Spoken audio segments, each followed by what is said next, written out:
Bonjour à toutes et à tous, bienvenue pour ce nouveau Game Paléo Review, encore en compagnie de notre zoologue Sophie. Bonjour Sophie. Bonjour Juju. Notre experte en comportement animal.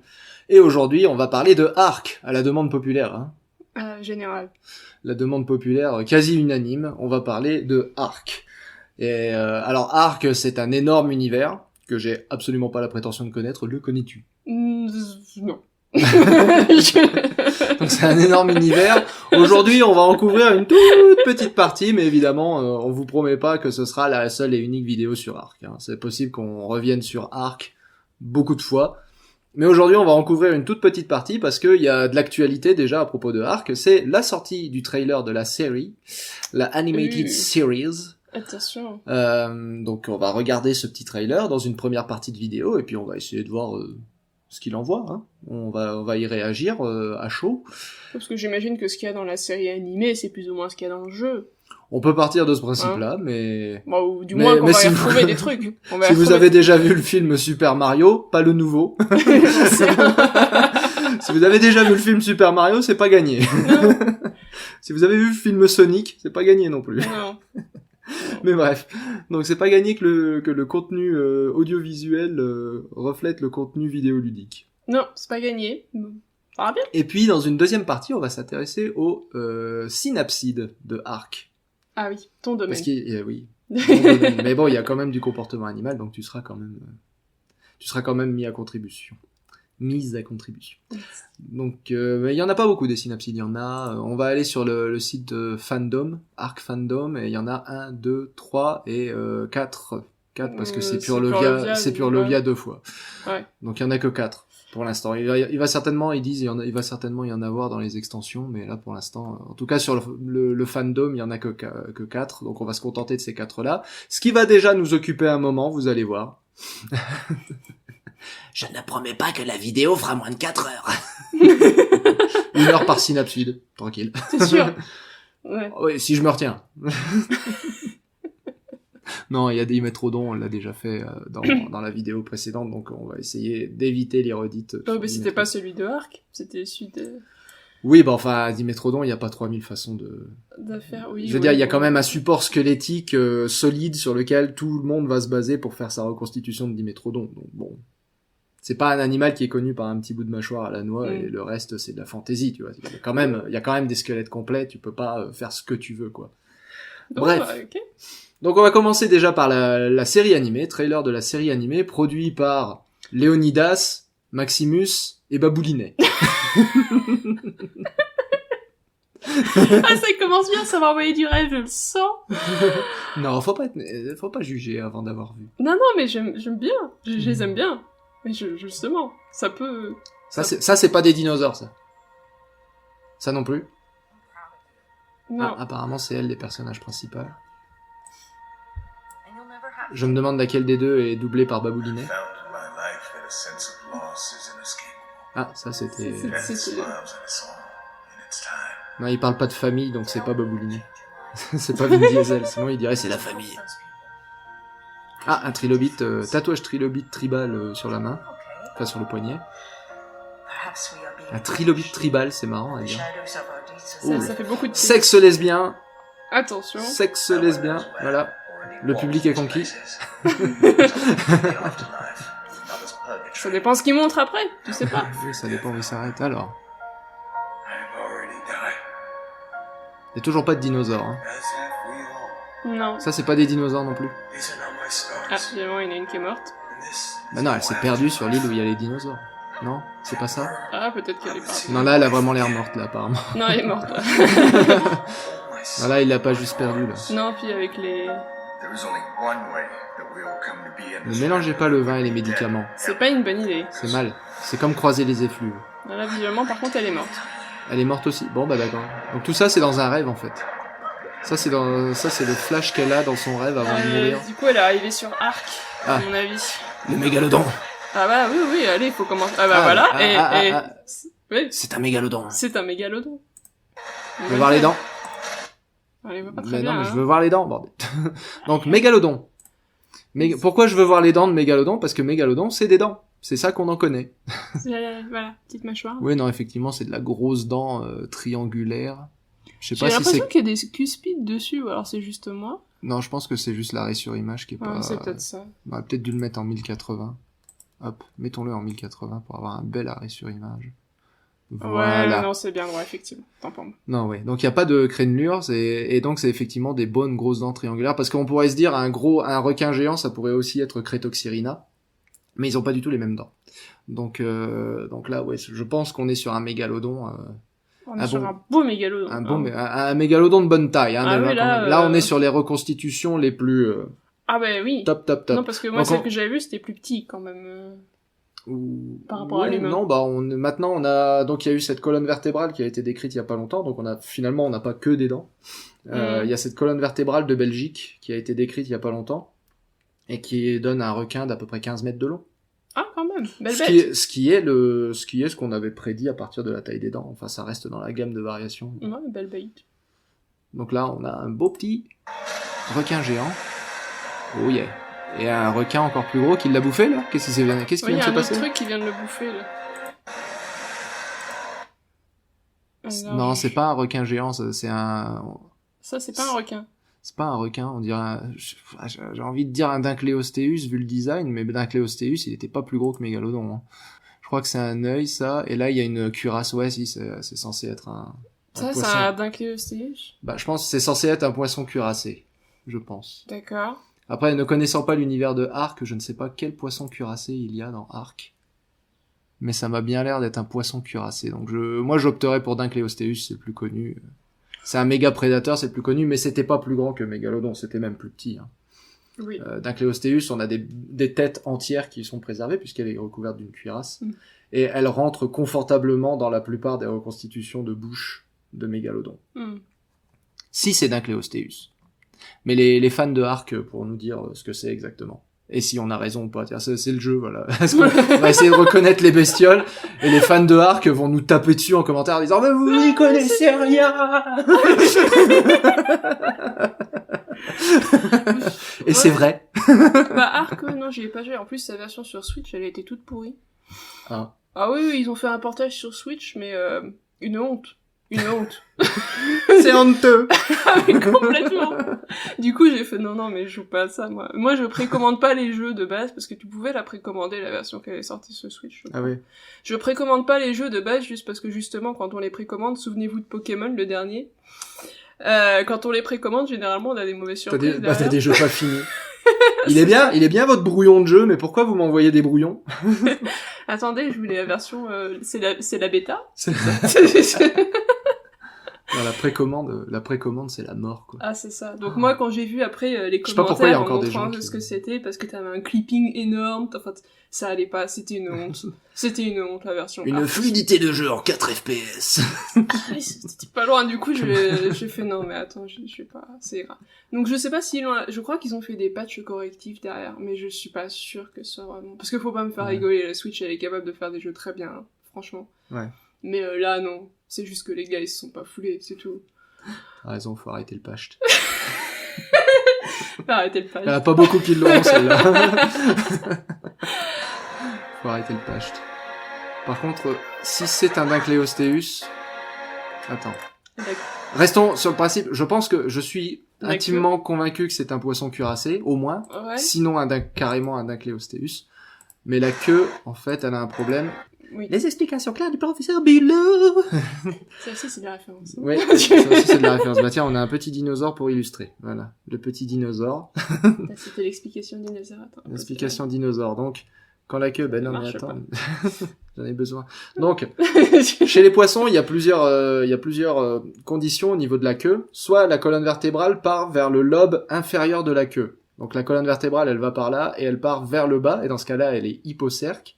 Soit la colonne vertébrale, elle part vers le haut, et elle est épicerque. Mais quoi qu'il arrive, il y a au moins un des deux lobes qui sont juste du tissu mou, en fait, qui n'ont pas de bout de colonne vertébrale.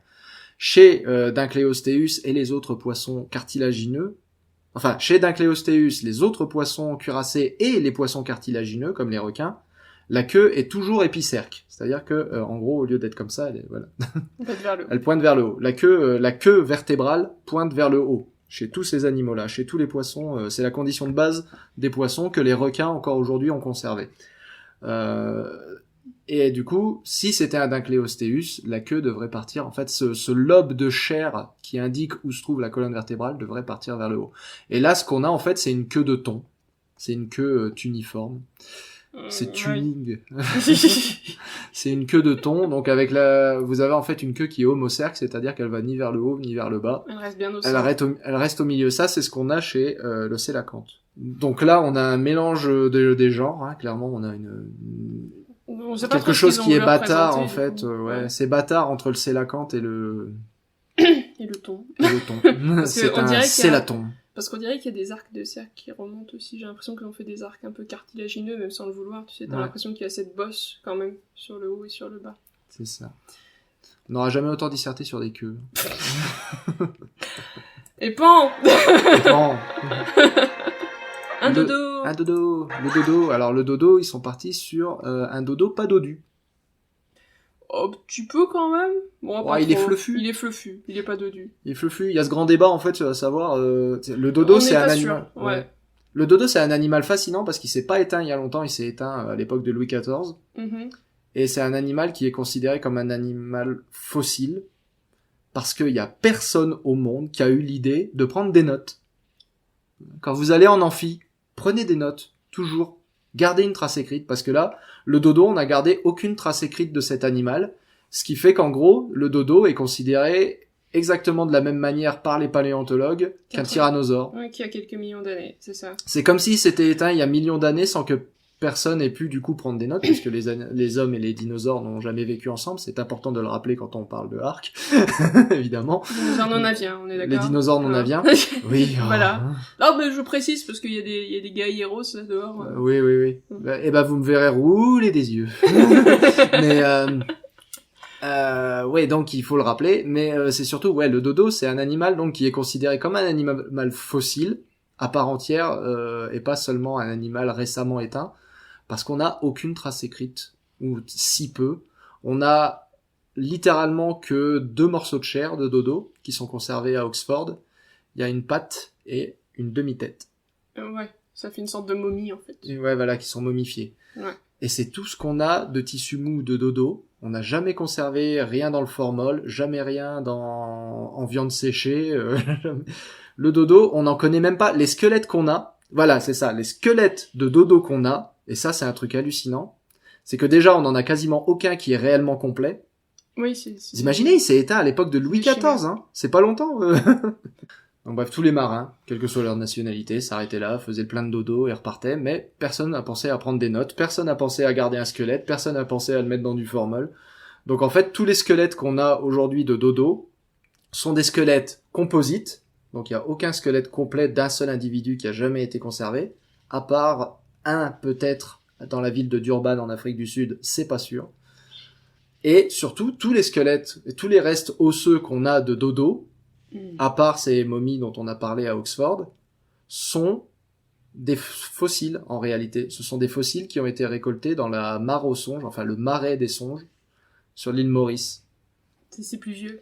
Ce sont des subfossiles en réalité. C'est dans une sorte de tourbière, enfin, il y a un marais du coup, et on a récupéré les ossements de là-dedans. Donc en fait, il y a quasiment aucun os de dodo. Vraiment frais. Vraiment frais, en fait. Donc c'est vraiment un animal qui est 100% fossile, alors qu'on a eu toutes les opportunités du monde d'avoir des spécimens. D'avoir des vrais spécimens. Des bons spécimens. Avec des plumes, avec des trucs comme ça. Alors, il y en a qui ont été représentés sur des tapisseries, sur des choses comme ça, mais c'est pareil, on sait pas si la représentation était pas un petit peu idéalisée, était pas un peu... Oui, même pas. Il y a qu'une seule représentation de première main. De première main, oui. Mais il y en a c'est un marin qui a fait un croquis vite fait, et justement, c'est là qu'on en arrive au débat. Le croquis vite fait de ce marin, enfin je crois que c'était un capitaine, c'était pas n'importe quel marin. Les marins ne faisaient pas de... Oui, ils faisaient pas de croquis, donc c'était un capitaine, enfin c'était un gradé du bateau, quoi, oui. Qui a fait un croquis, et justement, là est né le débat, c'est qu'en regardant ce croquis, le dodo, il est pas dodu, il est tout rachitique. Le Raphus rachitique. Le nom de genre du dodo, c'est Raphus cuculatus, c'est ça. Cuculatus. Bref, donc il y a la théorie du Raphus rachitique, donc le dodo maigrichon, Et il y a la théorie du dodo dodu, où les représentations classiques du dodo, où il est représenté avec un énorme jabot, C'est ça, et avec un corps, mais vraiment, un peu comme une grosse dinde, en fait. c'est ça, il est représenté comme une énorme dinde. Et donc il y a cet énorme débat aujourd'hui dans la communauté scientifique, qui a notamment c'est un débat qui a inclus notamment Éric Buffetot et Delphine Angst, donc 2 chercheurs français qui ont participé à ce débat et qui ont été parmi les premiers à défendre du coup la théorie du rafus tout fin, du rafus rachitique. Parce que le dodo dodu, en fait, on a les gens qui ont représenté des dodos dodus, des dodos très très fat. C'était tout le temps des représentations de seconde main, au moins de seconde main. Parce que des fois, voire pire. Faut imaginer qu'à l'époque aussi, il y avait beaucoup de bestiaires, il y avait beaucoup d'oiseaux un peu de paradis représentés sur des tapisseries, sur ce genre de choses, mais les artistes qui faisaient ça n'avaient jamais vu l'animal en question. Ils n'avaient pas vu de photos, ils n'avaient pas vu de dessin, ils n'avaient rien vu, on leur avait juste dit, voilà, le lion, il a telle tronche. Mais si tu l'as pas vu, comment est-ce qu'on peut te décrire un animal que finalement tu n'as jamais vu, que t'as pas pu imaginer, qui est tellement différent? Le beau rafus tout fin, donc je suis en cohérence avec les chercheurs français. Voilà. Donc voilà. Moi ça me va. Et ça avait le mérite d'être souligné. Puis avec des belles plumes. Et avec des belles plumes et peu de coloration, donc encore une fois cohérent avec les descriptions de première main qui ont été faites du dodo. Ouais. Ouch. Et c'est fait. Donc évidemment. Ah bah ça, voilà. Ça c'est Maximus, non? Je connais pas les voix anglaises de... Donc du coup d'abord il essaie de le tuer et après... D'accord. Ouais. Finalement tu peux le garder ton dodo. Ouais. C'est bien. Du coup t'as apprivoisé un dodo comme ça en 2 secondes. On n'a aucune idée du lore. Est-ce qu'on a quelque chose à dire sur les insectes ou pas du tout? Non, qu'est-ce que c'est comme dessin? Bah, je sais pas. On a des fourmis dans la... Ça c'est des fourmis, mais... Ça, je sais pas ce que c'est comme insecte. Des termites, non? Ah oui, c'est peut-être des termites. Donc le dodo, il était... Là, on le voit en train de manger des larves, mais en fait, le dodo était végétarien. Il est supposé. Bah après, comme des animaux qui mangent de l'herbe ou des choses comme ça peut aussi des fois manger un peu des carcasses. Alors regarde la tortue, des fois, elle mange aussi des os. Regarde les vaches, des fois, on les a vues consommer des cadavres de trucs. Ça arrive. Ouais, mais enfin là... Et surtout, regardez bien la bouche. Ouh. Un oiseau qui mâche. Ah oui, c'est un oiseau qui mâche sa nourriture, mesdames et messieurs. Avec les belles dents qu'il a, hein, il mâche sa nourriture avec les belles dents. C'est marrant parce qu'avec le bec, ils lui ont fait des petites comme des dents serrations, sur le côté, du coup. On dirait qu'il a des petites dents des faucons, mais en plus. Ouais. Tu sais. Alors vachement plus. Hein. Oui, bon, il en a plus qu'une du coup, mais... Là, petit clin d'œil évidemment à Jurassic Park, le brachiosaure qui mâchait qui ruminait littéralement dans Jurassic Park premier du nom. Ouais. C'est ça. Le brachiosaure qui ruminait, c'est magnifique. Donc là, le dodo qui mâche, magnifique. Oh yeah! On te remet. Il est reparti dans l'eau. Sortez vos dinosaures de l'eau, bordel de merde. Un beau sauropode avec un coup de cygne, mesdames et messieurs, c'est magnifique. Le coup de cygne dont on essaye dans les paléontologues, contre lesquels les paléontologues essayent de militer le plus possible parce que c'est juste leurs vertèbres ne permettent pas ce genre d'articulation. Ah oui. Donc non, le coup de cygne ça fait plus Loch Ness, hein, monstre du Loch Ness. Voilà, donc on est parti dans le mythe direct. Voilà, c'est ça. N'hésitez pas. Et tu disais, t'en as vu dans le fond? Il y a des petits dans le fond, au-dessus des arbres, il y a des silhouettes. Ah oui, il y a des têtes de dinos qui dépassent. Pareil, le même coup de cygne. Non, il y a pas... Ils ont des plaques ici et là. L'homo sapiens, c'est pas réaliste du tout, hein. Un être humain, ça ressemble pas à ça. Ah attention. Oh, il a une bonne tête de cauchemar, lui. Il est donc, bien. Et pourquoi donc? Parce qu'il n'a pas de lèvres. Donc, et puis alors les yeux aussi, t'as vu? Donc la tête de cauchemar, c'est dû au fait qu'il n'y a pas de lèvres, parce que si on veut les représenter effrayants, on enlève les lèvres. Et du coup, il a une touffe, il a une crinière. Et si on veut les représenter effrayants aussi, on leur met des yeux de serpent. Ouais, il a une touffe, donc un petit toupet là au bout de la queue et un toupet sur la tête. D'accord, donc mettons que c'est des plumes très basiques, ça peut marcher. Ça peut être des filoplumes, ouais, quelque chose comme ça. On constate, c'est un dinosaure qui a des Serpent. incisives et des... Ça ressemble un peu à un serpent, tu sais. Bah, ça fait mi-serpent, mi-mammifère, Ouais. parce que là, il a des incisives, des canines, des molaires. Ouais. Oui, il y a une différenciation. Ouais, il y a une dentaire. différenciation dentaire. C'est un Effectivement. dinosaure avec une dentition mi-serpent, mi-mammifère et re-mi-serpent derrière. Et alors, je sais pas comment elle le dirige, il y a même pas de mort dans cette bouche. Tu fais comment? Ah oui. Oui, je sais pas comment elle le dirige. T'as juste mis des anneaux sur les côtés et tu penses qu'en tirant dessus, il va te répondre. Ouais.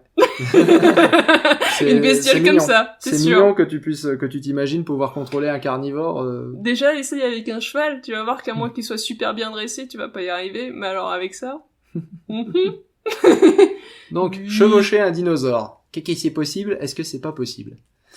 On va pas s'arrêter encore une fois sur les lieux communs du bah oui mais les gens ils vivaient pas à la même époque que les dinosaures blablabla. Oui, on sait. On sait. Donc Merci. on va tout de suite passer à l'étape suivante qui Mettons est qu'on est-ce est qu'on dans le peut- lore en question. Voilà. Voilà. Peut-on chevaucher un dinosaure?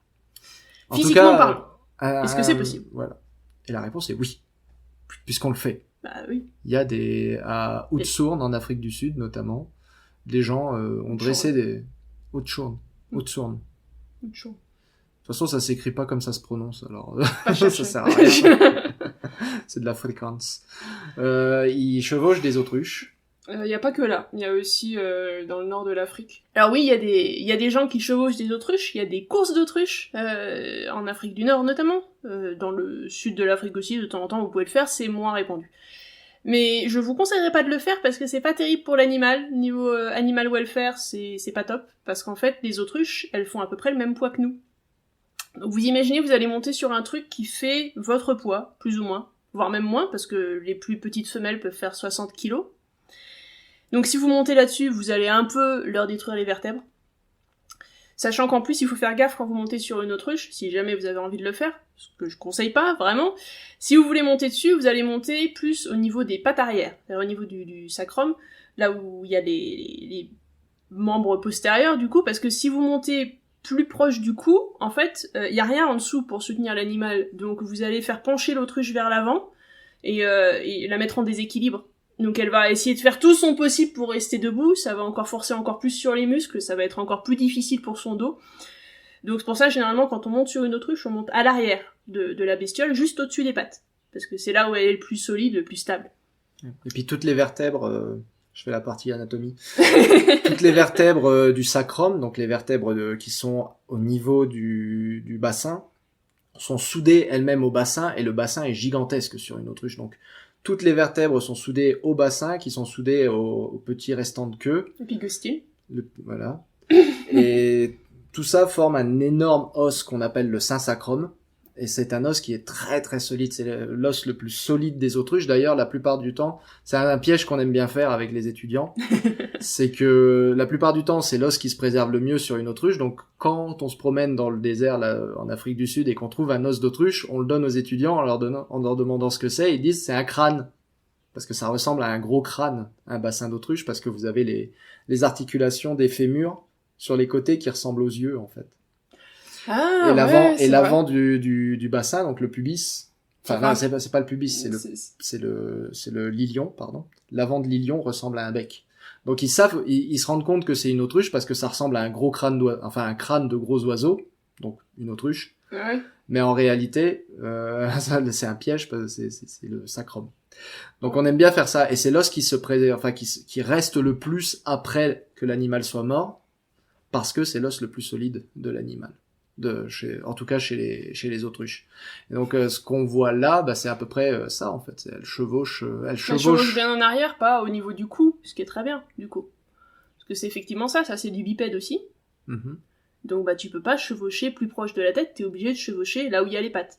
Oui. Tu En dois ses te pattes poser arrière. au-dessus des pattes arrière, histoire que le centre de gravité en fait soit placé directement au-dessus des membres.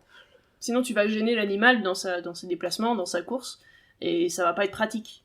Par contre, le problème des raptors, parce que je suppose que c'est un gros raptor, le problème des théropodes non aviens, donc des dinosaures de la lignée avienne, mais qui sont pas encore des oiseaux, c'est qu'ils n'ont pas de saint sacrum. Oui. Leurs deux ilions sont séparés de leur pubis et qui sont séparés de leur ischion et qui sont bien séparés aussi des vertèbres. Et Ouais, c'est pas soudé. c'est pas soudé tout ça. Mm. Donc il y a pas cet os qui s'appelle le synsacrum, tous les os sont encore séparés. Et là où chez une autruche, le synsacrum inclut, je sais pas, il y a au moins une dizaine de vertèbres. Je sais plus exactement.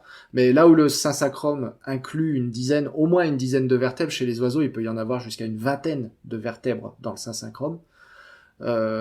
Les dinosaures, de façon standard, enfin les dinosaures du Mésozoïque non aviens, de façon standard, on est plutôt entre 4 et 5.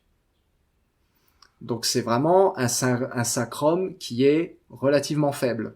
Suffisant pour supporter le poids de l'animal, hein, évidemment, mais on est quand même sur un sacrum suffisamment faible. Plus faible que ça, en fait, on est sur de l'animal aquatique.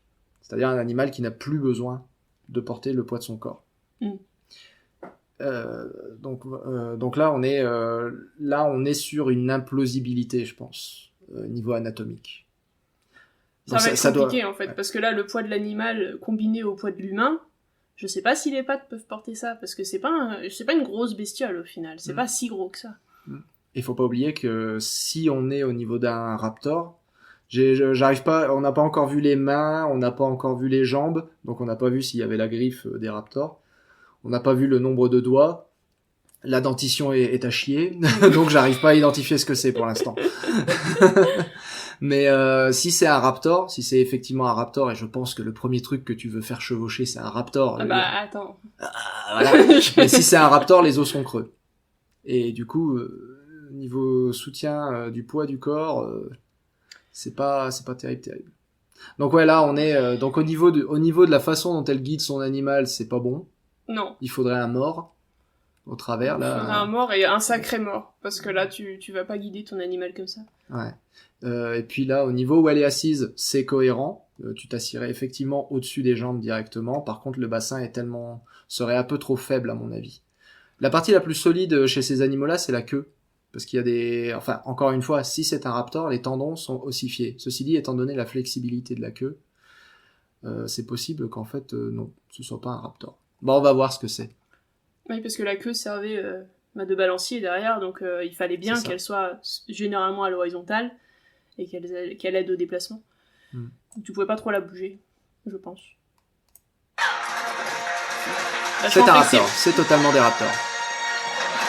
Oui. Banque. Ouais, ça c'est un sélacanthe, ça. Elle a chopé un sélacanthe. Attends. Ah oui, il y a les nageoires charnues. Ah oui, complètement. Donc là, ouais, les nageoires sont complètement charnues. Donc là, ce qu'elle vient de choper, c'est effectivement un sélacanthe. Qui donc vit en eau profonde ? Bah non, qui du coup vit en eau douce parce que nous sommes dans un milieu préhistorique. Ah bah oui. Parce attends, que les c'est les anciens, bah oui. Bah oui, les sélacanthes, ils ont fait cette transition au cours du Mésozoïque. Ils sont passés d'animaux qui étaient principalement d'eau douce à des animaux qui vivent en eau salée. Donc les premiers sélacanthes vivaient en eau douce. Donc non. Non, ça marche. Ça marche. Ça marche. Là, je plus sois. Là, il y a du talent. Mm. Là, il y a du talent. Et du coup, c'est quoi ce qui bouffe son poisson là ? Je sais pas. Ça va vite. Ça va très vite, c'est un petit droméosaure. Ouais. Il y a des plumes dessus, c'est sympa. Il y a du fluff. Il y a du fluff et il est sombre, très sombre. Ouais, donc ça, avec des petites par rapport à ce qu'on disait. J'aime bien, ça a l'air bien. Par rapport à ce qu'on disait dans la vidéo sur Jurassic World Evolution, là, ils ont fait un plumage très sombre qui est très cohérent avec ce qu'on a dans le registre fossile, grâce à la préservation de la mélanine sur les fossiles chinois. Ouais, ça marche bien, ça. Ça marche bien. Avec des rayures comme sur Sinornithosaurus. Sinornithosaurus, on voit les rayures. Et sur Archaeopteryx aussi, il me semble qu'on voit les rayures. Ouais. Ah, et des mammifères. Du coup, j'ai arrêté là par accident, mais du coup, les mammifères, le tigre à dents de sabre. Oui. Évidemment. Reconstruit avec une crinière, mais on n'a aucune idée. Voilà, il n'y a jamais eu de... Ou alors ils veulent en faire un lion, je sais pas. Oui, ils veulent que ça ressemble à un lion. Hein. Ils veulent que ça ressemble à un lion, mais du coup, on n'a aucune idée parce qu'en fait, on n'a pas de représentation pariétale des tigres à dents de sabre. Les lions des cavernes, on sait à quoi ils ressemblaient parce qu'à Lascaux, par exemple, on a de très belles peintures, très réalistes, de lions des cavernes. Donc on sait à quoi ils ressemblaient, par contre les tigres à dents de sabre, on sait pas à quoi ils ressemblaient. Petit bémol sur le tigre à dents de sabre, c'est que si c'est censé être un smilodon, ce qui est généralement le tigre à dents de sabre le plus iconique, il devait avoir une queue courte. La queue, elle aurait dû s'arrêter là. Ça, cette longue queue-là, c'est pas tigre à dents de sabre du tout. la taille est, est surréaliste. Et il est énorme, hein, bon sang. La taille est un peu surréaliste. Oh. Alors oui, c'est la préhistoire, alors tout Alors est oui. géant. Ah bah oui, du coup, ça explique. Ah oui, c'est la préhistoire, alors tout est géant. Non mais ils sont repartis au Carbonifère, du coup, avec les trucs énormes. Mais, Ouais. mais ça, même au Carbonifère, ça, non. Non, Non, on n'a pas vu ça. Non, pas à ce point-là, mais c'est cette mythologie générale que à chaque fois, ouais, dès que c'est préhistorique, tout était plus gros, et notamment les araignées du Carbonifère, il y a cette idée préconçue que ouais, les araignées du Carbonifère étaient gigantesques. La plupart, le plus gros de cette idée étant basé sur le fossile de Mégarachné, qui, comme son nom l'indique, était une grosse araignée. Sauf que, avant que tu l'écrives dans les commentaires, hein, je t'ai vu. Sauf que, en fait, c'était un euryptéride. Dommage. Donc c'était un scorpion de mer. C'était pas une araignée. Ce qui explique pourquoi il était vachement gros, puisque les scorpions de mer sont connus pour être très gros, et comme ils vivent dans l'eau, c'est pas un problème. La physique. La physique, je l'emmerde. Ah, mais il y a des chevaux là-dedans aussi. Évidemment, c'est la préhistoire, alors il y a des Indiens d'Amérique, Bon sang. avec des armures chinoises. Il y a un truc qui vole, là, attends, ça vas-y. c'est super intéressant ce qu'on vient de voir. C'est un dinosaure volant. Un vrai dinosaure volant. Un pour vrai le coup. dinosaure volant, qui n'est pas un oiseau du coup. Un dinosaure volant. Ça c'est osé. Ça. Mais c'est. Du coup, avec mais- du vol battu, hein, on est d'accord. Ouais, mais surtout c'est un dinosaure volant, donc parce qu'il a des plumes et une tête de dinosaure. Hein, je veux dire, il y a pas de, il y a Ah pas de oui, doute non, sur le non. fait que ça c'est du théropode. Mais avec un quatrième doigt surallongé, donc celui-là, hein, le quatrième. Et une longue queue avec un petit truc en diamant au bout. Donc en fait, c'est une espèce de bâtard entre un dimorphodon, donc un Non, je pense que c'est une ptérosaure. petite touffe de plume au bout. Ouais. Ouais, mais le design, il est fait pour ressembler à un dimorphodon, tu sais, avec cette petite bout de queue en Non, diadème. Non, je pense que c'est pas fait pour ça. À mon avis, c'est juste pour des plumes, parce que du coup, t'avais une petite touffe de plume au bout. Ouais. Non, il y a beaucoup de gens qui font ça, c'est pas... Qu'est-ce que c'est que cette merde? Oui. Non, de toute façon, c'est Ah oui, oui, non. c'est mais soit je ils sais ont pas. voulu faire un dimorphodon, mais ils lui ont collé des plumes. Pourquoi? Enfin, les ptérosaures, un truc qu'on n'avait pas dit la dernière fois, tiens, les ptérosaures étaient effectivement recouverts de fluff, qu'on appelle des... Alors, qu'on est encore un peu frileux à appeler des protoplumes, parce que l'homologie avec les plumes des vrais dinosaures est encore... non, c'était des protoplumes. Enfin, on appelle ça des pycnofibres, Oui. c'est parce ça. que vous comprenez, on a l'air intelligent quand on utilise un Un mot mot plus com- compliqué. un mot compte triple au Scrabble. Mais en réalité, ça a tout l'attrait des protoplumes, et l'homologie avec les protoplumes des dinosaures a d'ores et déjà été bien évaluée, et ça marche. Phylogénétiquement, ça marche. Structurellement, ça marche. Et elles avaient aussi de la mélanine. On a pu reconstituer un peu la couleur aussi de certaines de ces pycnofibres.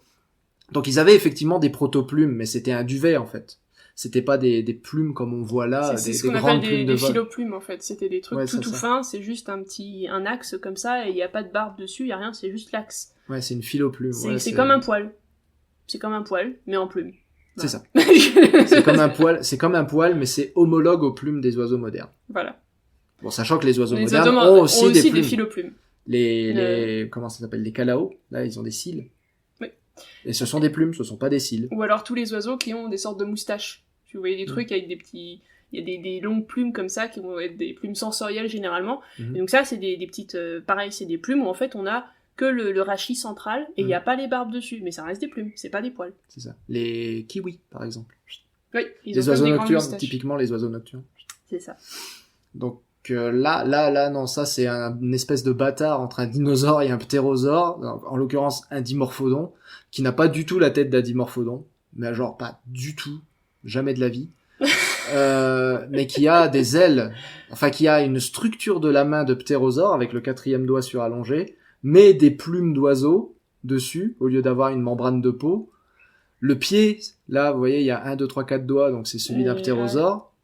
Mais vous avez donc le petit touffe de plumes, si on en croit Sophie, ça c'est une touffe de plumes, au lieu d'avoir le petit diadème des dimorphodons. Donc ça c'est une aberration horrible. C'est un échec critique de reconstitution de quoi qu'ils aient tenté de faire. Il faut bien se rappeler que le vol battu chez les oiseaux, c'est n'arrivé qu'assez tard au final. Hein. Ça, Ouais. ça, Mais en même temps, ça Ark, il y a des nécessite- êtres humains, hein, tu sais. Ouais, il y a des êtres humains, mais Ça se passe tard. Ouais, mais ce que je veux dire, c'est que cette tronche-là et du vol battu, on l'a pas. Il y a le bréchet, donc vous avez cet os qu'on appelle en anglais le keelbone, qui est cet os qui dépasse. Il y a un os supplémentaire ici, vous avez l'insertion des muscles qui permettent le vol. Donc ça, c'est les blancs de poulet que vous mangez, ça, c'est les muscles qui permettent le vol. C'est les en muscles pectoraux. Voilà. Donc si vous n'avez pas ce bréchet avec cette attache musculaire ici qui est énorme, que vous regardez un poulet, vous regardez ce truc-là là, sur Ça lequel ressemble à une grosse s'attachent hache. les blancs de poulet, bah ça c'est la lame du bréchet sur lequel vont s'attacher les muscles qui servent au vol. Si vous n'avez pas ça, le vol battu est impossible. Ça demande énormément d'énergie, le vol battu. C'est plus que ce que fait un coureur, un marathonien ou même un coureur de vitesse aux Jeux Olympiques. Ça demande plus d'énergie que ça, le vol battu, hein. On est d'accord. Donc ça demande des muscles énormes comparé à la taille de l'animal. Et ça, à mon avis, ça n'en avait pas. Bah ça se voit d'ailleurs, hein. Là c'est tout fin. Hein. Ah oui, C'est oui. tout maigrichon ici, il n'y a pas les pectoraux là. Hein. Il n'y a pas les pectoraux qu'il faut. Et d'ailleurs ce que tu dis c'est intéressant parce qu'en fait ça explique une tendance évolutive qu'on voit chez les oiseaux. Il y a une règle dans l'évolution des oiseaux, à partir du Cénozoïque, hein, une fois que les dinosaures non aviens ont disparu, il y a une... Bon, remarque, ça marche déjà au Crétacé en réalité. Mais il y a une règle dans l'évolution des oiseaux, c'est que dès qu'ils en ont la possibilité, les oiseaux redeviennent strictement terrestres. Quand ils le peuvent, oui. Quand il n'y a pas de prédateurs, quand ils ont le choix, en fait. Quand ils ont la possibilité de choisir un mode de vie différent, ils le prennent. C'est ça. Dès qu'il y en a la possibilité, c'est même pas terrestre, parce qu'il y a les manchots. Donc c'est dès qu'ils en ont la possibilité, les oiseaux perdent l'usage du vol. Oui, Dès mais que c'est possible. Après, les manchots sont un cas particulier parce qu'ils utilisent encore leurs ailes pour la nage. Oui. Donc il y a encore le bréchet Ouais, mais je veux dire, ils savent utilisé. plus voler. Non, ils volent plus, mais ces muscles-là restent utilisés quand même. Ouais, mais ça doit quand même bouffer beaucoup moins d'énergie que quand ils volent. Oui, mais après... D'ailleurs, ça se voit ouais. puisqu'il est pas si gros que ça, leur bréchet. Non, il est petit, il est petit. Il est Mais petit. ils l'utilisent quand même pour la nage. Hmm. Faut pas se... Donc, ouais. Et donc ces dinosaures là, ils avaient absolument pas de bréchet. Ils avaient les clavicules fusionnées, mais ils avaient pas encore la lame Ouais. qui se trouve juste en dessous. Et... Les clavicules fusionnées, c'est quand vous mangez du poulet, c'est l'os que vous cassez en deux en faisant un vœu. C'est plus une tradition américaine. J'ai pas l'impression qu'on fasse bon beaucoup ça. Ah en si, Europe. je faisais ça en Europe. Tu faisais aussi. ça toi? Ouais. Ah ouais. D'accord. Oui, en anglais, on appelle le wishing bone. Ouais. Donc, parce qu'on fait un vœu en le cassant en deux. Mm. Donc, vous prenez chacun un côté et, et c'est celui qui a la... Tu casses. Ouais. Enfin bref. En tout cas, ça c'est une aberration, c'est un monstre.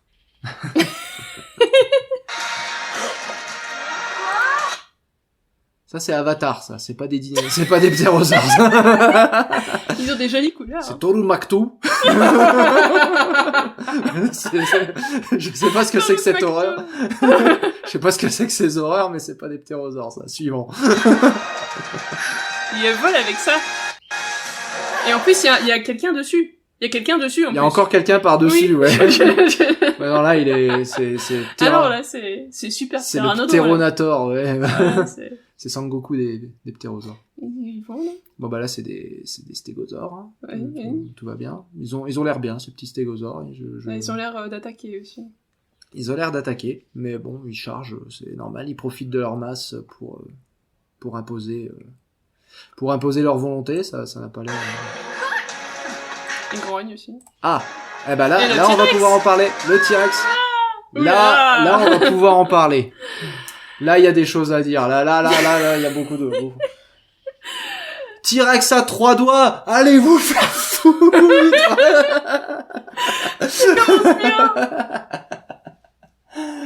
Bah, on parlait des petits muscles pectoraux. Vous voyez, là, ça illustre très bien les petits muscles pectoraux. Il y a Ils ce sont qu'il tout faut. petits. Bon, bah, T-Rex à 3 doigts, déjà, tu peux aller manger tes grands morts. Donc, ici, on a beaucoup de choses intéressantes qui se passent. Donc, on parlait tout à l'heure de comment chevaucher un dinosaure. Pas comme ça.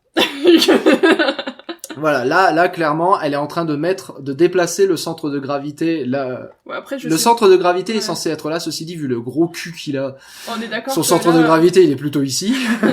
Là, on est sur un truc énorme. Ouais.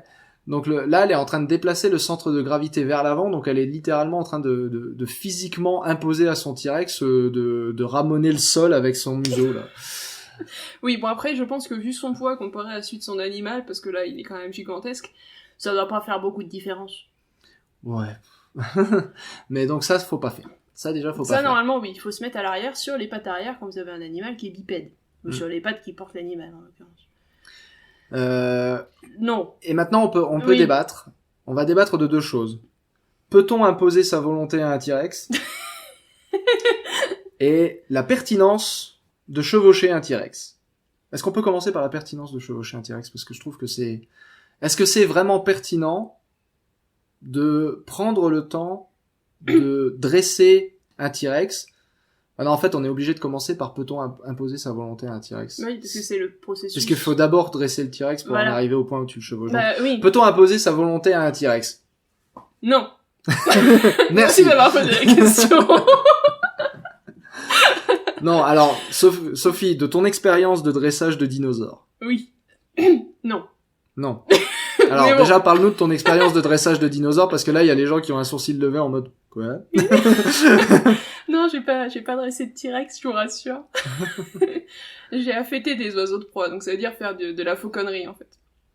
Donc ça veut dire qu'en gros, je me suis occupée de rapaces. Et puis pour les faire voler... Vous avez dressé des raptors? Oui.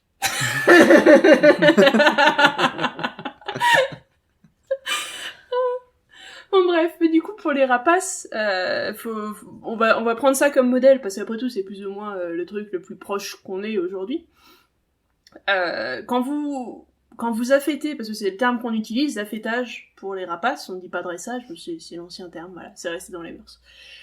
Quand on affête donc un rapace, en fait, on va pas l'entraîner juste à répondre à ce qu'on lui demande. En fait, on essaie plus de faire un travail avec l'animal. Vous allez pas juste lui dire ou le punir quand il revient pas au point. Ou... Ça marche pas. La petite tape sur la tête du tyrannosaure. Là. C'est pas comme ça que ça marche. Le but de la fauconnerie, généralement, c'est de chasser avec son animal. Donc en fait, de travailler ensemble, d'utiliser ce que l'animal fait naturellement, donc la chasse au vol, et de l'utiliser comme méthode de chasse. Donc vous travaillez avec votre animal, vous ne le soumettez pas, d'une certaine manière. Vous n'allez pas le briser pour ensuite pouvoir l'utiliser comme bon vous semble. Ça marche pas comme ça. C'est un rapace. Si un jour il a décidé qu'il s'en irait, quand vous le lâchez, il partira. Hein, s'il a pas envie de chasser avec vous ce jour-là, c'est fini. Voilà, donc c'est comme ça que ça marche un rapace. Donc vous travaillez avec l'animal. Donc faut imaginer que le T-Rex, ça va certainement être pareil. On est sur du carnivore, du gros carnivore en l'occurrence, qui ressemble un peu à nos oiseaux de proie actuels. Si le jour où il a pas envie que vous montiez dessus, vous montez pas dessus. Voilà. Sauf que contrairement à une buse de Harris de 20 cm de haut, si il a décidé de protester, t'es mort. Par contre, il vous bouffe. Ouais. Voilà. Ah non, il te bouffera pas, il te mordra, crac, et t'es mort. Mais il aura probablement pas faim, parce que la raison pour laquelle il va bouger son cul, le T-Rex, c'est que tu vas lui offrir à manger. Les rapaces, quand ils reviennent au point, c'est pas juste parce qu'ils ont envie de revenir au point. Bon, ils reviennent parce qu'ils ont l'habitude, souvent, on les a faites comme ça, mais ils reviennent parce qu'on leur file à manger. On leur file à manger sur le point. On met un petit morceau de poussin, un machin, un truc dans le gant, pour qu'ils reviennent au point. Si vous mettez rien, il a aucun intérêt à revenir, en fait. Donc le T-Rex, c'est pareil, il faut imaginer que si vous voulez qu'il revienne vers vous, vous lui filez à bouffer. Sauf que le petit bout de nourriture que vous mettez dans votre gant pour attirer une buse de Harris, un petit faucon, ou voire même un aigle, pour un T-Rex, c'est pas un petit bout qu'il va falloir.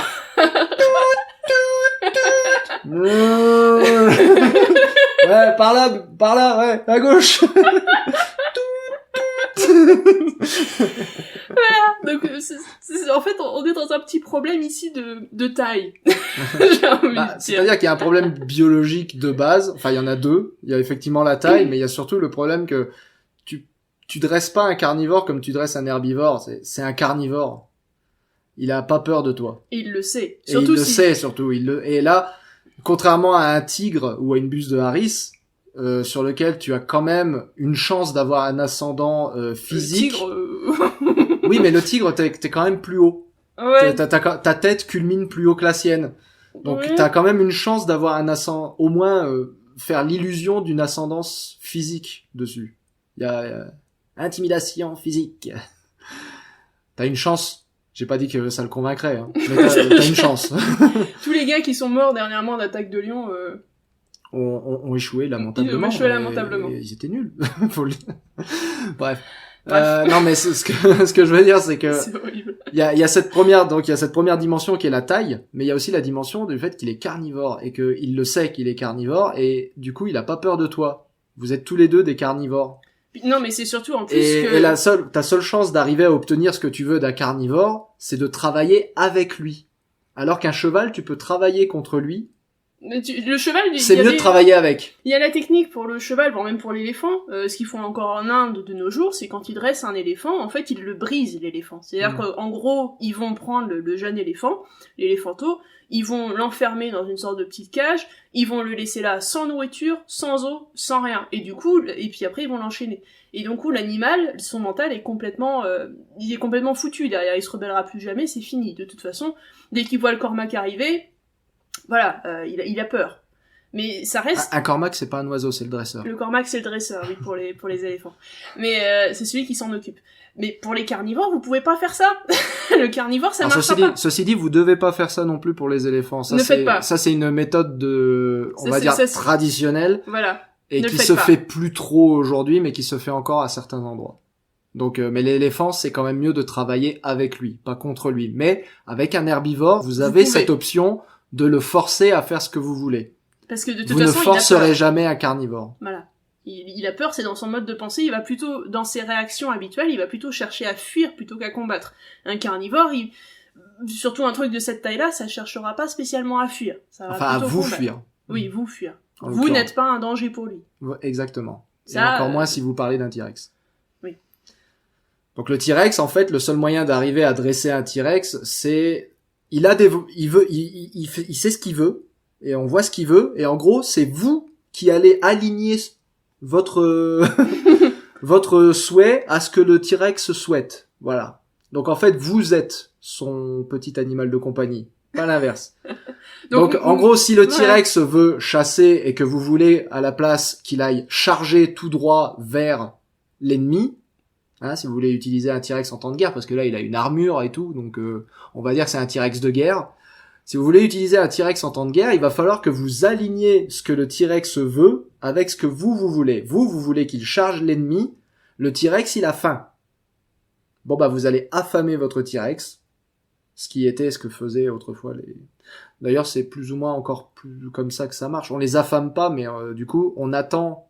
Qu'ils aient un peu faim pour les faire voler, comme ça le nourrissage coïncide avec le dressage. Et c'est ça, et c'est exactement ça que je veux dire. Le nourrissage coïncide avec le dressage. Vous alignez ce que vous voulez avec ce que veut l'animal. C'est ça. Et c'est le seul moyen que vous pouvez faire pour travailler avec un carnivore. En tout cas, un carnivore de la lignée des archosaures. On va pas parler trop des tigres, etc. Mais ouais, donc c'est plus ou moins comme ça que ça fonctionne. Il faut trouver un alignement. Là, si vous voulez que votre T-Rex charge l'ennemi, il faudra pas le nourrir pendant très longtemps. Et s'il voit devant des trucs à manger, il va y aller. Et il a intérêt à être en première ligne. Parce que sinon, il va bouffer le reste. Sinon, il va bouffer ce qui se trouve autour. Hein. Il n'y a pas de raison qu'il aille là-bas en face où on lui tire dessus quand il a ce qu'il faut à portée de main. Et il va falloir lui foutre des grosses œillères aussi. Mais... Ça manque, hein, d'ailleurs, là. Hein. Oui, parce que du coup, enfin, c'est... Comment dire, il y a toute une réflexion autour de la chose qui a pas été prise en compte, je pense. Ouais, là on sent clairement on va pouvoir chevaucher un T-Rex, ça va être trop cool. Ouais, alors il y a des implications. Il y a des implications à faire chevaucher un T-Rex par quelqu'un. Et là déjà on vient de vous en mettre beaucoup. Il y a un autre problème aussi, c'est la nourriture. On avait évoqué le coup ça de c'est la dans la nourriture. pertinence. C'est dans la pertinence. On va arriver à la pertinence. Pour l'instant la faisabilité. Ah oui, il y a un autre souci aussi dans la faisabilité, c'est que pour chevaucher un T-Rex, vous allez vous dire, je vais le prendre tout petit, comme ça il va s'habituer à moi, et puis on va être meilleurs potes, ça va être génial. Non. Non plus. Parce qu'en fait, chez beaucoup d'oiseaux de proie, quand vous les affêtez, ce que vous faites, c'est que vous prenez l'oiseau quand il est pas trop jeune. Donc quand il a déjà taille adulte, qu'il a été élevé par les parents, et vous le prenez après. Pourquoi? 2 raisons, parce que d'une, les parents lui ont appris 2-3 trucs, donc peut-être qu'il aura un minimum de connaissances sur comment se comporter avec les autres animaux de son espèce, ce qui est pas plus mal. Il saura aussi, comment se reproduire plus tard, si jamais vous voulez le mettre avec d'autres membres de son espèce, il considérera pas l'humain comme étant son espèce, donc ça c'est pas mal non plus. Et puis l'autre truc, c'est aussi que du coup, si jamais vous le prenez directement à l'état d'œuf et que vous l'élevez vous-même, il aura pas peur de vous. Vous êtes celui qui l'avait nourri depuis le début, vous êtes sa maman, il a pas peur de vous. Alors que si vous le prenez après la phase nid et après qu'il ait été nourri par ses parents, en fait, il a peur de vous. Donc il y a cette espèce de respect qui reste établi entre vous deux. Donc généralement ça se fait pour les oiseaux de proie qui sont un peu plus gros, notamment pour les hiboux. Il y a toujours cette histoire de respect. Quand vous prenez un grand-duc, vous le prenez pas, vous l'élevez pas à la main. Enfin, ça peut se faire aussi, mais c'est pas les mêmes utilisations. Et vous le prenez après la sortie du nid. Vous le prenez pas avant, parce que sinon il est un peu plus difficile à utiliser parce qu'il a pas peur de vous. Et donc il peut vous attaquer assez facilement. Donc là, le T-Rex, c'est pareil. S'il a pas peur de vous, s'il y a pas ce respect entre les deux, entre le dresseur et le T-Rex, vous pourrez rien en faire, hein. Il en aura rien à foutre. Un T-Rex qui a pas peur de vous, c'est pareil, hein. Il va vous arriver des bricoles, hein. Ah oui, oui, oui. Parce que le T-Rex, il a pas besoin de vous croquer pour vous tuer. Faut aussi prendre ça en compte. Il peut vous marcher dessus. C'est un animal qui est tellement grand, c'est un animal de 7 tonnes, donc c'est comme un éléphant. Un éléphant, il a pas besoin, même si c'est un herbivore, ça veut pas dire que c'est pas dangereux, hein. Un éléphant, un coup de trompe et il peut vous tuer. Boum. Et puis voilà, t'es mort. Un coup de pied aussi. Boum. Voilà, t'es mort. Ah oui. Il vous casse en deux. En un rien de temps. Donc il y a effectivement ça qu'il faut prendre en compte. C'est intéressant que tu parles des grands-ducs parce que le grand-duc c'est effectivement un des plus gros oiseaux de proie. Et donc c'est capable de tuer quand même des antilopes. Oui. Enfin, nous on en a en Afrique qui tuent des antilopes. Ouais, mais on a pas des plus pas petits. des koudous non plus, mais Non, mais on a des plus petits, mais en France on a les grands-ducs européens qui sont les plus gros et qui peuvent tuer des rapaces biches. nocturnes qui peuvent tuer. Oui. Qui peuvent tuer des biches. Et donc là on est vraiment sur un animal qui est capable de vous écraser dans ses serres.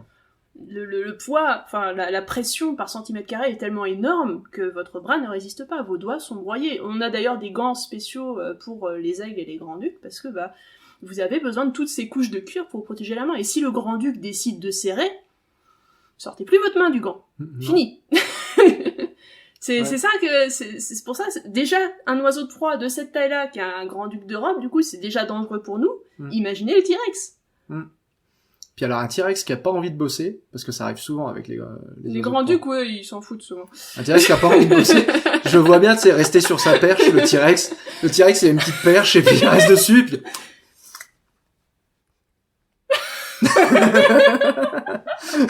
puis comme celui-là, il a 3 doigts, il peut vous filer celui du milieu.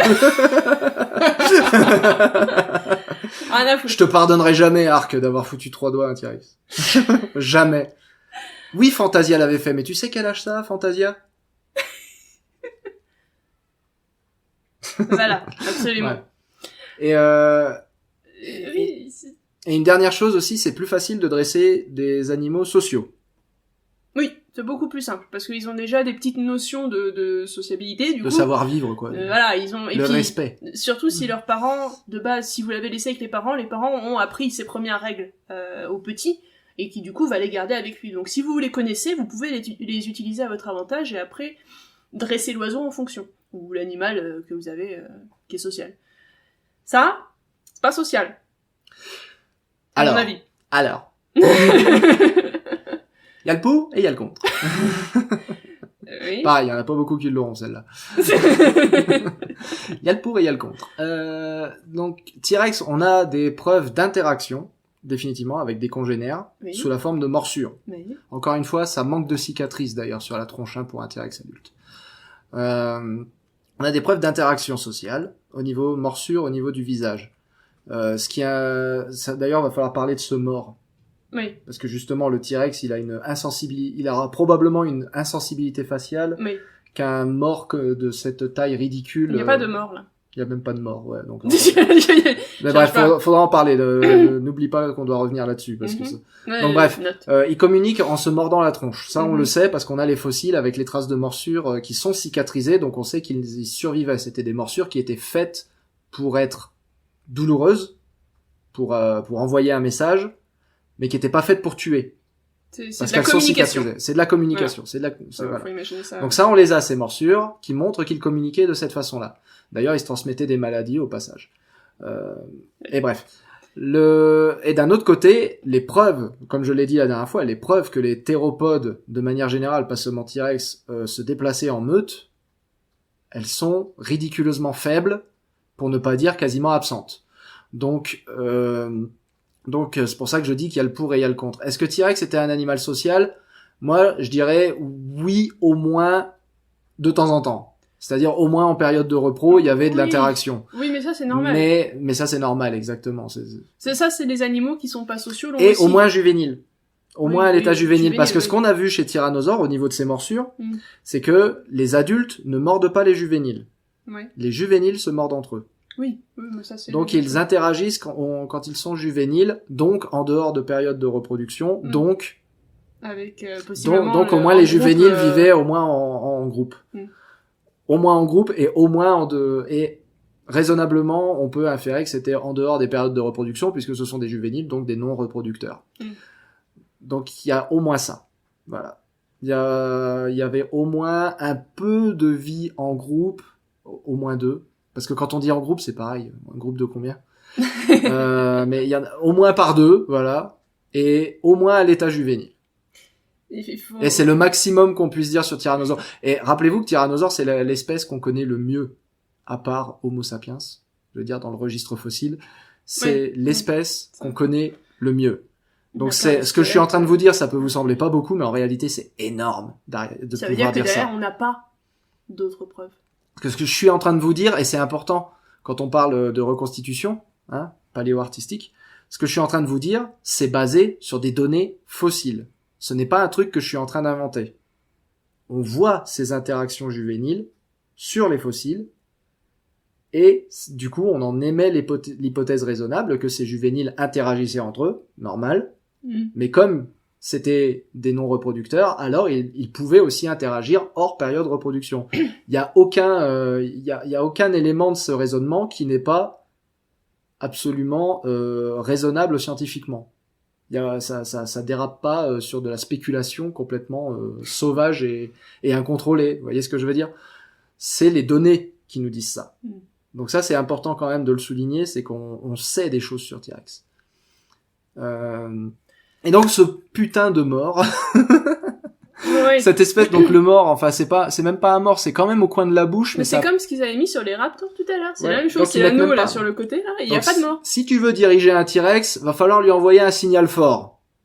Parce que encore une fois, le T-Rex, il fait ce qu'il veut. Après, il y a 2 possibilités. Soit tu lui mets un signal fort et au premier coup de mort un peu piquant ou un peu désagréable, en fait, il essaie de te bouffer derrière. Soit tu lui mets un signal fort et effectivement, dans ces cas-là, il va répondre à ce que tu lui demandes. Je pencherai pas pour non, je pense que les deux sont pas très bons de toute façon. Je mettrais pas de mort à un T-Rex de base. Mais là, tu mettrais quoi du coup ? Je mettrais rien du tout. Là, je le chevaucherais pas, moi je suis pas con. C'est ça.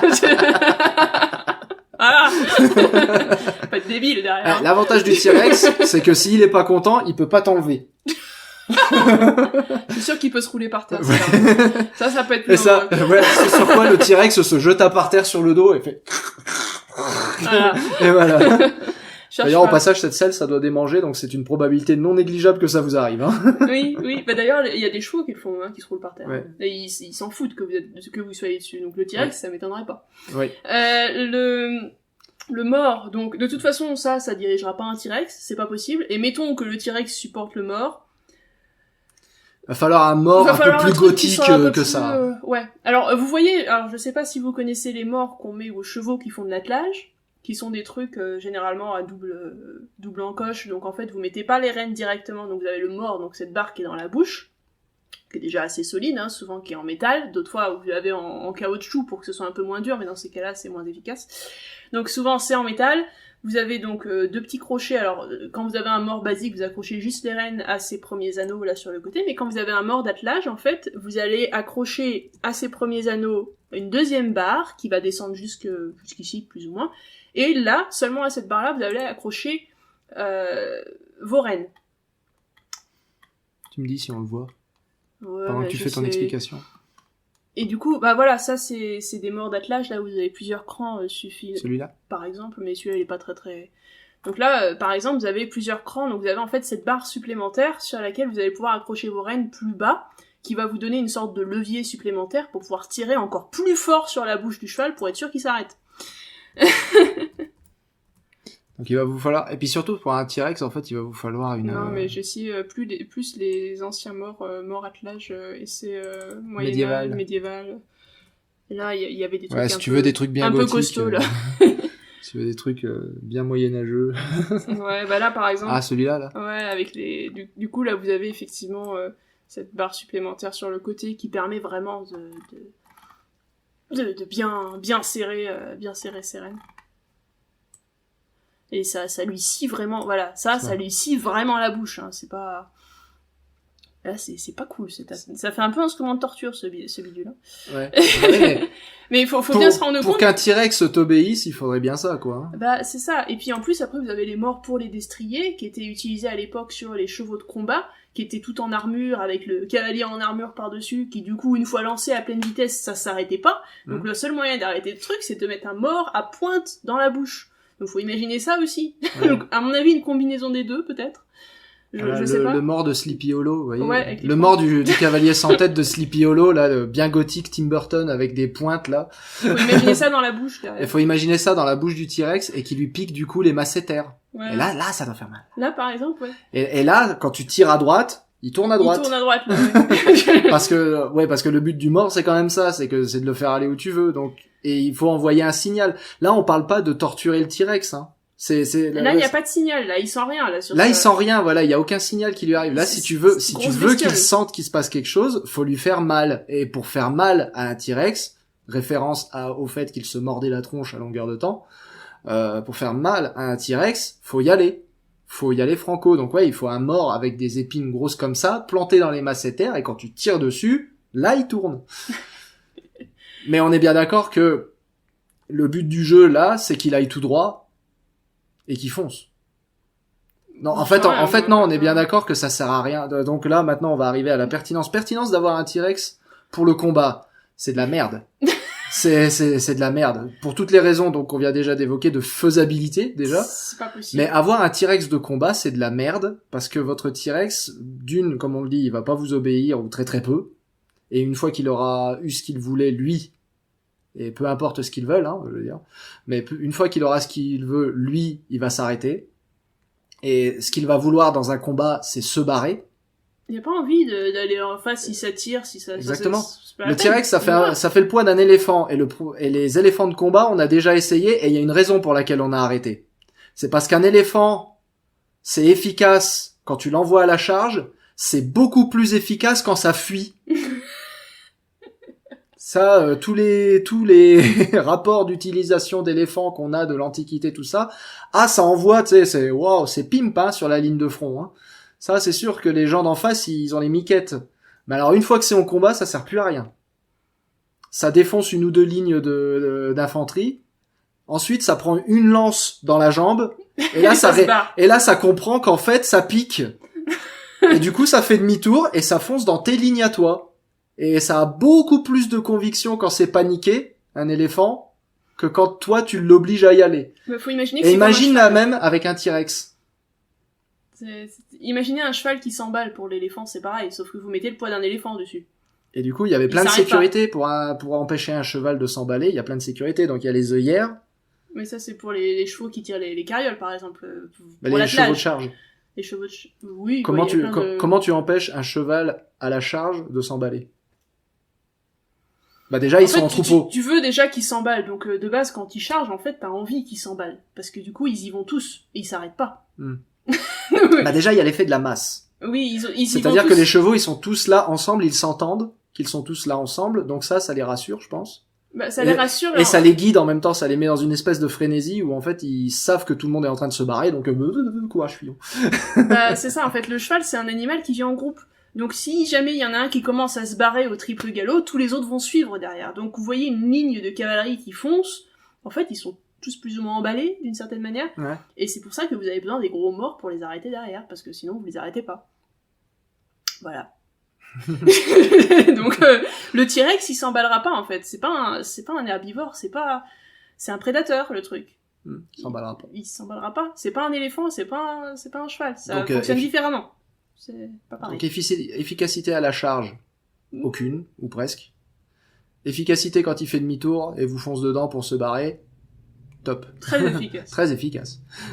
Coup critique. Et, La ligne alliée prend des dégâts. et encore une fois, ouais, la pertinence d'avoir d'un T-Rex sur un champ de bataille, c'est clairement, tu le tiens à l'arrière. Le T-Rex, tu lui as filé à bouffer bien comme il faut.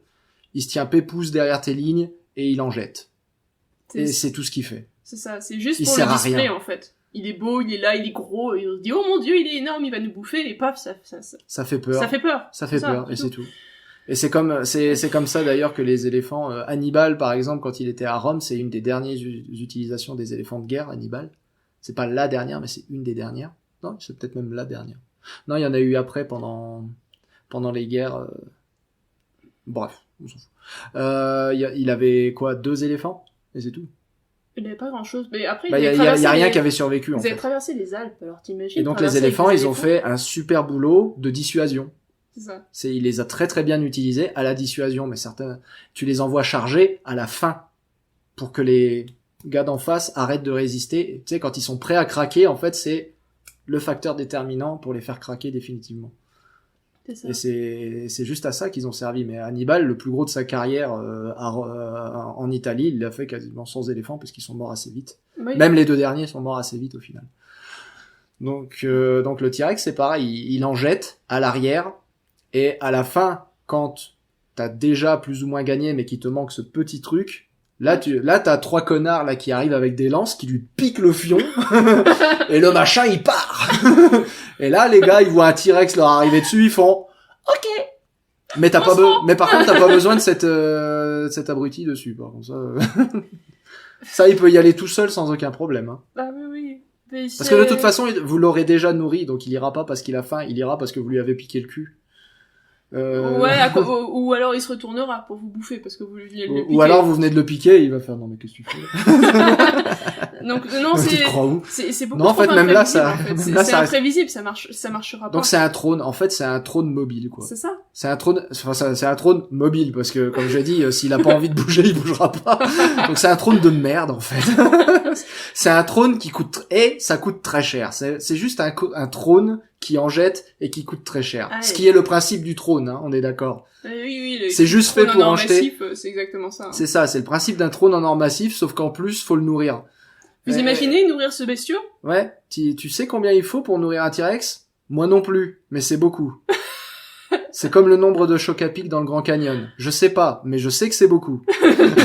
Bah, c'est pareil pour lui, là. On parle de kilos de viande. En fait, ce qui va en jeter avec le fait d'avoir un T-Rex en guise de trône, qui se tient à l'arrière de tes lignes pendant un combat, c'est le fait que tu montres que t'as aussi un troupeau de 500 vaches qui n'existe que pour le seul but de nourrir ton T-Rex. Et que du coup t'as du flouze. T'as du flouze, voilà. Et que t'as tout à fait les moyens d'écraser des vaches ou des tricératops. Oui, des tricératops ça marche. Et que du coup t'as les moyens, du coup t'as la ligne d'approvisionnement, que du coup t'as les fonds, et que t'as tout ce qu'il faut, que si en fait, pour vous gagner m'aurez la pas à bataille l'usure, t'envoies le message du vous m'aurez pas à l'usure. Voilà. C'est tout. Donc sauf si vous gagnez, qu'il faut que je continue de nourrir mon T-Rex avec mes vaches. Là, par contre, ça va finir par revenir. On va peut-être finir par buter le T-Rex. On va le buter pendant son sommeil quand même. Ouais, on lui filera un truc empoisonné parce que sinon c'est un peu dangereux. Autre problème d'avoir un T-Rex en guise d'attelage, ça vit remarquablement pas longtemps. Ça grandit super vite, c'est ça? Ça a littéralement l'espérance de vie d'un humain, ça a la biologie d'un être humain en fait. C'est ça qui est marrant, c'est que pour un animal qui fait la taille d'un éléphant, il a une biologie quasiment humaine de ce point de vue-là. C'est-à-dire qu'il a une adolescence aux alentours de 10 à 15 ans, comme nous. Donc adolescence, ça veut dire... Dans le registre fossile, l'adolescence, on voit pas que ça arrive. On voit pas que le T-Rex, il a la voix qui mue. Il veut un scooter. Je veux un scooter. De toute façon, il peut même pas faire péter ses boutons. Oh merde, celui-là il fait mal. Donc ce qu'on voit, c'est un pic de croissance. Quand on fait des sections dans les os, on voit un pic de croissance qui correspond à l'âge 10-15 ans. âge qu'on arrive à déterminer grâce aux lignes de croissance à l'intérieur des coupes osseuses. Bon, donc on sait que les T-Rex, ils avaient une adolescence autour de 10-15 ans, comme nous, et ils avaient une espérance de vie à l'état sauvage, mais de toute façon, on n'a pas de T-Rex en captivité. Eux, ils en ont, mais je suis sûr qu'ils nous diront pas combien de temps ça vit. Non. Mais en gros, à l'état sauvage, un T-Rex, ça vivait 30 ans. Les T-Rex les plus vieux qu'on a, ils ont une trentaine d'années. Je crois que c'est Scotty, le plus vieux, qui est aussi le plus gros, et il me semble son âge est à 32 ans, et à 32 ans, il est pas mort prématurément, en fait, Scotty. Ah ouais, il est cabossé, mais de partout. Bah, j'en avais parlé dans la précédente vidéo, dans le précédent Paléo News, donc si vous voulez voir un peu plus, dans le Paléo News du mois de décembre, j'avais reparlé de Scotty, et en fait, il est tout cabossé. mais il est cabossé de partout parce qu'il s'est fait mordre, parce qu'il s'est fait attaquer, parce Ouais, qu'il a des problèmes. il a des maladies, des pathologies, il est tout cabossé, quoi. Oui, bah en fait, du coup, en Donc captivité... il est pas, enfin, quand je dis il est pas mort de vieillesse, j'en sais rien. Il est pas mort prématurément. Quand je dis il est pas mort prématurément, je suis pas sûr qu'il soit mort réellement de vieillesse. Mais ce que je veux dire, c'est que très vite, les T-Rex, ils étaient très usés. Oui. Et très malades. Il y a beaucoup de T-Rex dont on sait qu'ils sont morts d'une maladie à un âge prématuré, que tous ceux qui ont ces infections là au niveau de la mandibule, dont l'interprétation infectieuse a été remis en question récemment d'ailleurs, donc c'est peut-être pas des infections, mais bref. Et puis ça va de pair avec leur moyen de communiquer. Ces cons-là se mordent de la tronche pour communiquer, donc évidemment qu'ils finissent avec des maladies, des infections. Ça me fait penser c'est une au bougie, diable, le au diable T-Rex. de Tasmanie. Oui, ah oui. Exactement. Parce que du coup, eux, carrément, ils se filent des cancers via la morsure. Un T-Rex, c'est une bougie qui brûle par les deux bouts. Mais après, faut imaginer que du coup, mettons qu'ils sont en captivité de T-Rex, il a pas eu tant de rencontres que ça avec ses congénères sauvages. Il est forcément en meilleure santé, donc il va certainement vivre 2 fois plus vieux. C'est ce qu'on voit avec les animaux en captivité de nos jours, ils ont des soins vétaux. Du coup, tout de suite, tu limites en fait l'impact des maladies, des blessures, bref, de tout ce qui pourrait limiter la vie de l'animal. Ouais. Donc bon. C'est vrai que notamment chez les archosaures, donc notamment chez les oiseaux, en captivité, tu joues. Ouais, espérance de vie à l'état sauvage, 3 ans, espérance de vie dans ta cage, 80 ans. Quoi? Alors pas 80. Enfin, pas dans une cage, évidemment, mais une grande volière. Pas une petite cage. Une grande volière. Espérance de vie dans votre grande volière 4 étoiles. Sympa. Non, pas climatisée, mais 4 étoiles. Ça dépend de l'animal. Tu peux la climatiser si tu veux. Ça dépend de l'animal. Oui, ça dépend de l'animal. Si c'est un manchot, évidemment.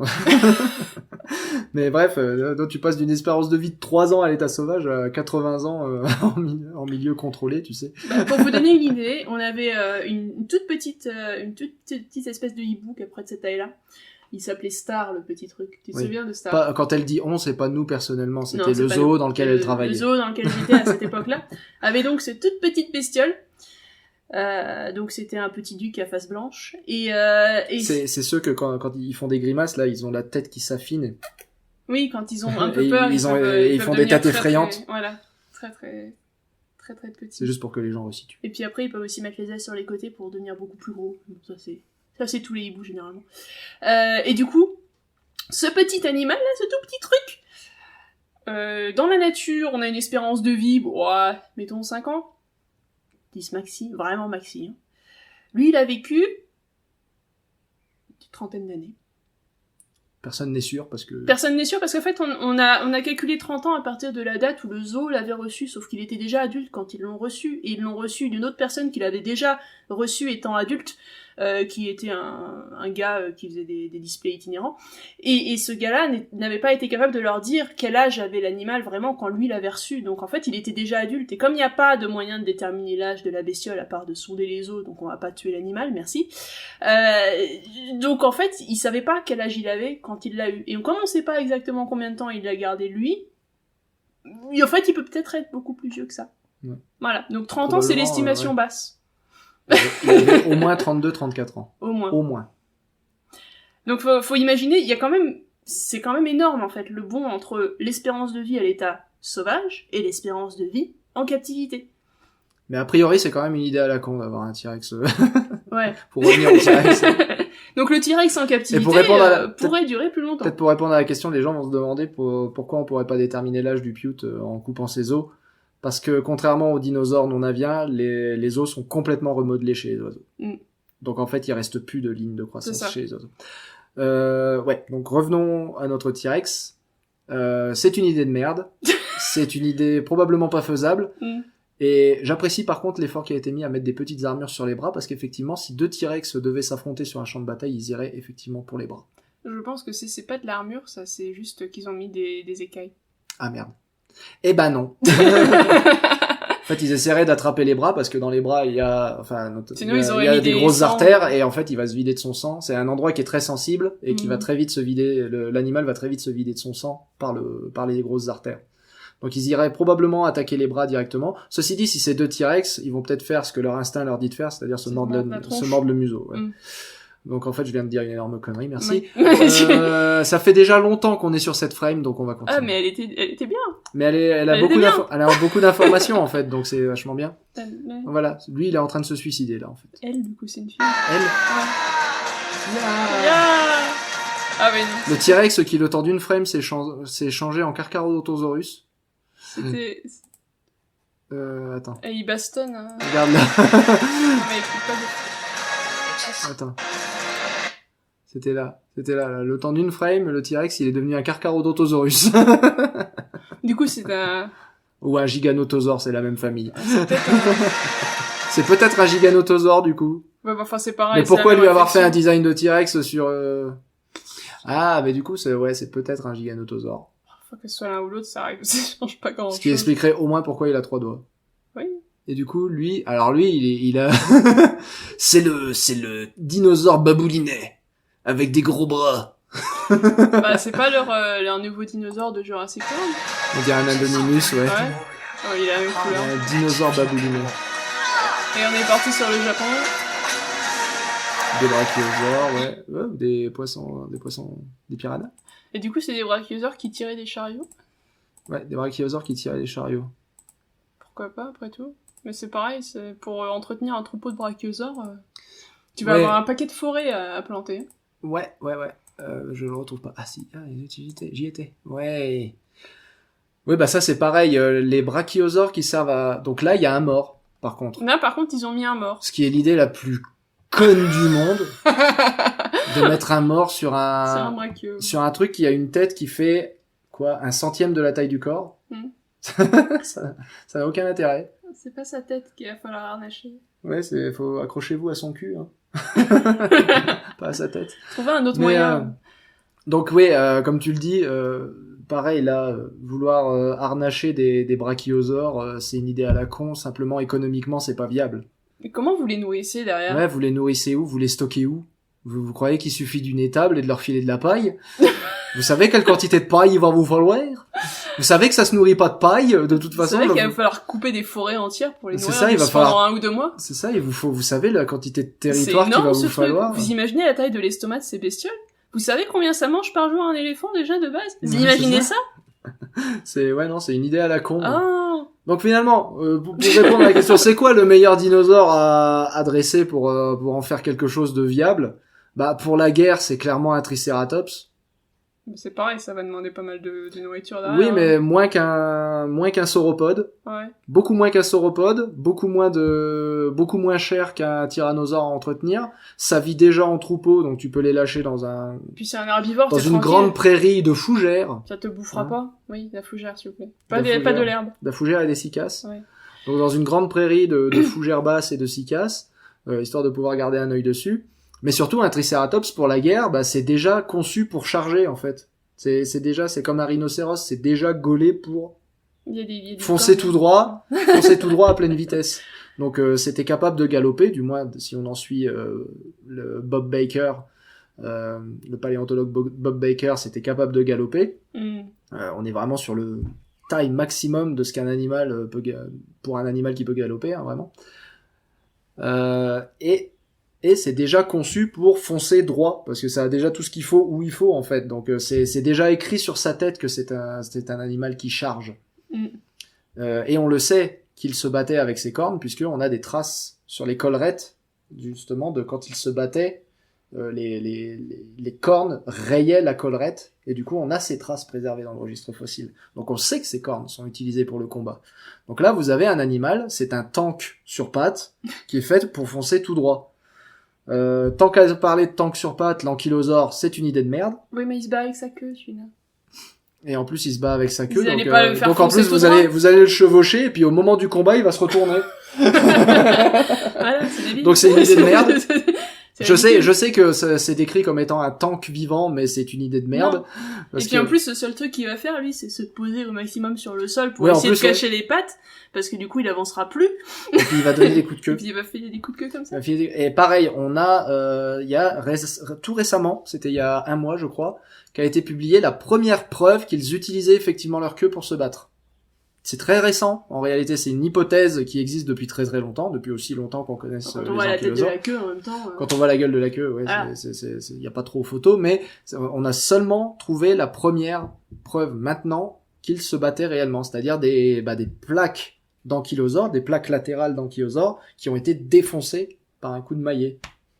D'accord. Donc ils se battaient flanc à flanc et bam. Voilà. Ils se Donc c'est donnaient pas des le coups de plus queue. simple pour charger, en fait. Et Ça donc- marchera pas. Et donc ça chargera pas un animal comme ça. Ça ça chargera attendra. pas, ça va attendre. C'est un très bon animal défensif à la limite. Ouais. Si vous voulez protéger vos catapultes ou des trucs comme ça, peut-être. Voilà. À la rigueur. Encore qu'un petit coup de queue mal placé, il va Il défoncer va ta défoncer catapulte. la catapulte. Mais très très clairement, ça vaut pas un petit bataillon d'infanterie. Clairement, ça vaut pas ça. Qui au moins peut répondre aux ordres, lui. Voilà. Donc le meilleur animal pour la guerre, c'est clairement les cératopsiens de manière générale, Triceratops parce que c'est le plus commun. Mm. Pas le plus commun dans la culture populaire, c'est vraiment le plus commun dans le registre fossile. Chaque année, on en déterre de très beaux spécimens et beaucoup. Mm. Chaque année, Moi, il devait y avoir des troupeaux entiers. Voilà. Voilà. c'est ça. Et là, pour le coup, on a des preuves aussi qu'ils se déplaçaient en troupeau, donc on a des preuves de liens sociaux. Donc vous pouvez faire comme pour les chevaux, c'est-à-dire une charge, là, une grande ligne, et avancer tous ensemble. Ouais. Tel Gandalf dans Le Seigneur des Anneaux. Regardez aux premières lueurs du 3e jour. Et tu le vois chevaucher un Triceratops. Ouais, donc encore une idée à la con, hein, utiliser des sauropodes, c'est économiquement c'est pas viable. Économiquement c'est pas viable et très honnêtement, sans vouloir rabaisser, sans vouloir faire trop de mammiférocentrisme, à mon avis c'est trop con pour être dressé. Mais il y a un article qui est sorti récemment qui dit que les dinosaures sont super intelligents parce qu'ils ont plein de neurones. Oui. Par rapport à leur taille, certainement. Bah, c'est-à-dire, oui, c'est dans l'article en question, ce que le docteur Herculano Uzel propose, c'est qu'en fait, les dinosaures, ils ont des cerveaux assez gros parce que ce sont des gros animaux. Et dans un gros cerveau, tu mets plein de neurones. Bah oui. Donc, s'ils ont plein de neurones, ils sont vachement intelligents. Oui, bah oui. Non. Ce qui est un peu oublié que, bah oui, mais un gros animal, on s'attend déjà à ce qu'il ait un gros cerveau. C'est un Enfin, gros- un gros animal, on s'attend déjà à ce qu'il ait des gros organes de manière générale. Et le cerveau est pas particulièrement gros quand on le compare aux autres organes d'un dinosaure. C'est ça. Là, il y a une queue de chat dans le champ. Tu t'installes, mon chat. Ouais, Tu t'installes. le chat s'installe. Eh ben, tant pis. Non, Allez. c'était juste le temps de nous montrer son cul et elle s'en va. Bah oui, bah oui. Ah oui. Donc ouais, donc économiquement pas viable et à mon avis ça va être très difficile de les dresser parce qu'ils sont peut-être pas suffisamment intelligents pour être dressés. C'est comme essayer de dresser une tortue en fait. Mais là, je pense qu'ils les dressent pas, parce que du coup, tu mets un mort, tu mets un harnachement, mais en fait, c'est juste de les diriger, ils sont pas dressés spécialement, c'est juste, vas-y, avance. Et cela dit, les animaux, même qu'on considère débiles de nos jours, sont tout à fait dressables, en fait, d'une certaine manière. C'est Ouais, juste mais que est-ce tu que lui tu- apprends des trucs. Tu utiliserais une tortue pour charrier un... Non, tu utiliseras pas Parce une qu'en plus c'est tortue. des animaux qui devaient être super lents. Oui, ça en plus, c'est super lent. Mais faut pas confondre le fait d'avoir un tout petit cerveau et une incapacité de dresser la bestiole. Il y a des gens qui dressent très bien des crocodiles ou des tortues, et ça marche très bien. D'accord. Et on peut dresser des poissons d'ailleurs, il y a toute une technique pour dresser des poissons. Dresser à obéir à des ordres comme ça là. Bien à des ordres, non, mais tu peux les dresser à faire des trucs pour toi.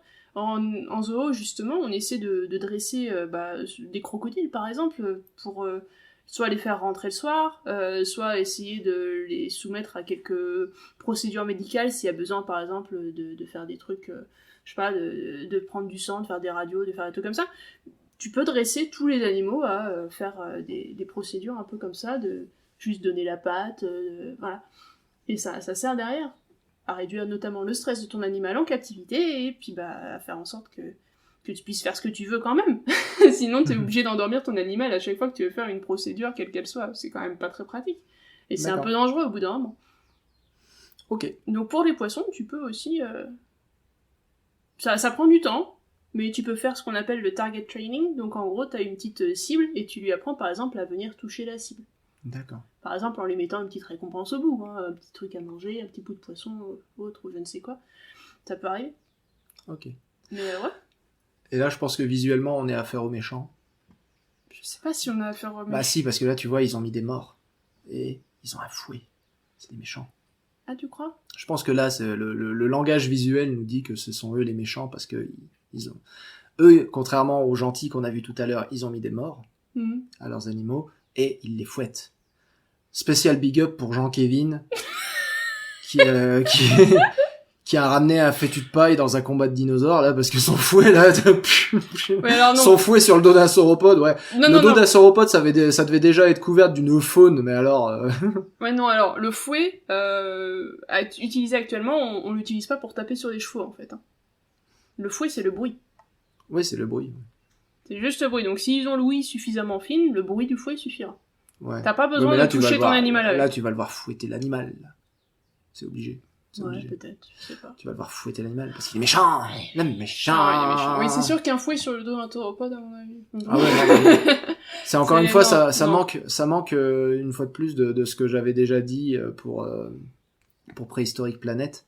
C'est que j'aimerais bien voir un produit culturel où les sauropodes sont représentés comme des écosystèmes mouvants. Et le dos des sauropodes, c'était une surface gigantesque, une surface qui est biologique, donc qui est recouverte de matière alors, il y a qui un se jeu- mange. Il y a un jeu comme ça, Ah qui est oui. sorti il y a pas longtemps. D'ailleurs, je crois que le joueur de grenier en a fait un petit let's play. C'est un jeu où, en gros, tu dois construire ta ville sur le dos d'un animal géant qui ressemble étrangement à un sauropode. Et tu as des ressources limitées sur ce truc-là, et donc ton sauropode traverse différents milieux. Après, des fois, t'as des biomes un petit peu dangereux, donc t'essaies de choisir par où l'envoyer, mais tu peux pas forcément le guider non plus, parce que c'est un gros truc qui, du coup, ne te répond pas spécialement, surtout si t'as pas une bonne relation avec.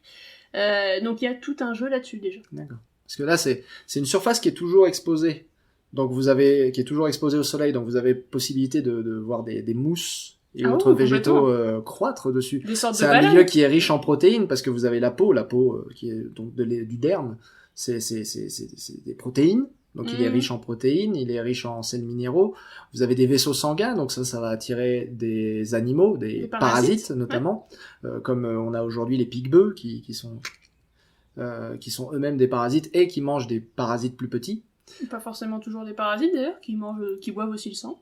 Oui, c'est pour ça que je dis, ils sont eux-mêmes des parasites et ils mangent d'autres parasites plus petits qu'eux. Donc vous aurez des puces, des dinosaures. Enfin, on a de préservés dans l'ambre des puces de dinosaures. Ils sont énormes parce qu'il faut bien percer la peau. Hein, exactement. Donc des puces et des poux de dinosaures, on en a préservé dans l'ambre. Ils sont mastoc. Donc vous aviez toute cette faune et qui aurait attiré du coup des prédateurs, donc type pique-bœuf. Donc probablement des petits ptérosaures et des petits oiseaux primitifs et peut-être même des raptors, des petits raptors comme le vélociraptor, un vélociraptor par rapport à un sauropode. Et puis vous avez notamment à l'époque, je pense qu'il y avait que des titanosaures encore. Ouais, il y avait des diplodocidés aussi. Donc c'était vraiment des nabos à côté de ces sauropodes. Donc si ça se trouve, ils vivaient sur le dos des sauropodes et ils picoraient au milieu de cette jungle qui fleurissait sur leur dos, quoi. Il faut imaginer un peu comme les baleines actuelles. Sur les baleines actuelles, ça transporte tout un tas de trucs. Alors vous avez les balanes, par exemple, qui sont les petits crustacés, les petits coquillages qui se mettent dessus, là. Vous avez les petits crustacés autres qui se baladent dessus. Il y a toute une faune dessus, parce que l'animal est gigantesque, donc il y a de la place pour tout le monde. En quelque sorte. Puis vous pouvez avoir aussi d'autres systèmes spécialisés qui peuvent se mettre en place. Par exemple, chez les poissons, t'as tout ce système de nettoyage de la bouche chez beaucoup d'espèces, avec des petits poissons nettoyeurs ou des petites crevettes qui viennent nettoyer entre les dents, qui récupèrent les petits morceaux de nourriture et en même temps qui libèrent des parasites, justement. Donc ça peut aussi être envisagé. Pourquoi pas?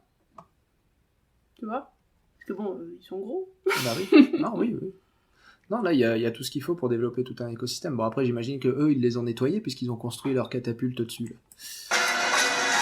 Et tu vois, ils les fouettent. Ah oui, les fouettes. Ouais, on voulait voir les poissons, mais tant pis. Fuck la poiscaille. Ah, Baboulinet! C'est Baboulinet! Ça, c'est un aigle, du coup? C'est probablement un aigle de Haste, du coup. Ah ouais. Ah, parce Un qu'il des faut... gros, ouais, hein, parce que voilà. ça, c'est des antélodons. Ouh.